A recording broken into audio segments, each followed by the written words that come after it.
معزز خواتین و حضرات، ہمارے ہاں کئی لوگ مختلف ناموں سے کہانیاں سنتے ہیں۔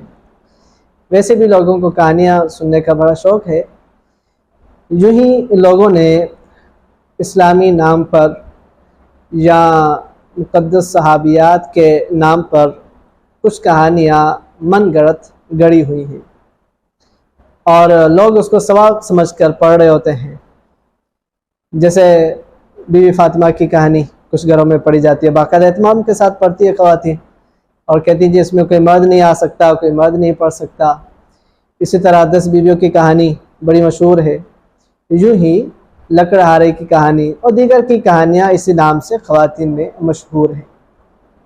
لوگ پڑھتے ہیں، خواتین پڑھتی ہیں، منت مانگتی ہیں، اور اس کے بعد باقاعدہ شیرینی ہوتی ہے، دعائیں ہوتی ہیں۔ تو دیکھیں، یہ اس طرح کی جتنی بھی کہانیاں ہیں، چاہے سیدہ فاطمہ رضی اللہ تعالیٰ عنہا کے نام پر ہو، چاہے 10 بیویوں کے نام پر ہو، چاہے لکڑہارے کے نام پر ہو، یا اس کے علاوہ دیگر جتنی بھی کہانیاں ہیں، ان کا شرعی طور پر کوئی ثبوت نہیں ہے۔ یہ تمام کہانیاں من گڑت ہیں، بلکہ بعض کہانیاں تو ایسی ہیں کہ جن میں ان مقدس بیویوں کی توہین ہے۔ ایسے جملے لکھے ہوئے ہیں کہ جن کی شان کے لائق ہی نہیں۔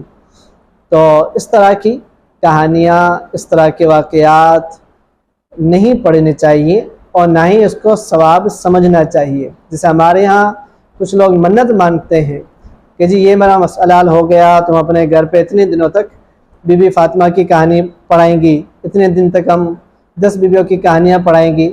تو یہ منت ماننا بھی جائز نہیں، اور اس طرح کی نہ منت کی کوئی شرعی حیثیت ہے، اور نہ ہی اس طرح کی کہانیاں پڑھنے کی، سننے کی کوئی اجازت ہے۔